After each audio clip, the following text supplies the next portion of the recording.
எல்லோரும் குரூப் 2க்கு நல்லா படிக்க ஸ்டார்ட் பண்ணுங்கள்.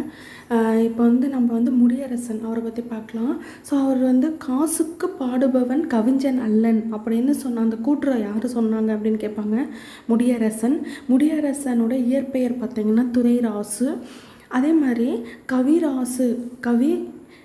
துரைராசு இயற்பெயர் கவியரசு அப்படிங்கிற பட்டம் முடியரசனுக்கு யார் கொடுத்துருப்பாங்க அப்படி வழங்கப்பெற்றது அப்படின்னா குன்றக்குடி அடிகளார். அவர் அப்படி சொல்லியிருப்பார். அவரோட நூல்கள் முடியரசனோட நூல்கள் பார்த்திங்கன்னா பூங்கொடி, காவியப்பாவை, வீரகாவியம், முடியரசன் கவிதைகள். அதே மாதிரி இந்த பூங்கொடி காவியத்துக்காக தமிழக அரசு பரிசு வாங்கியிருப்பார் 1966.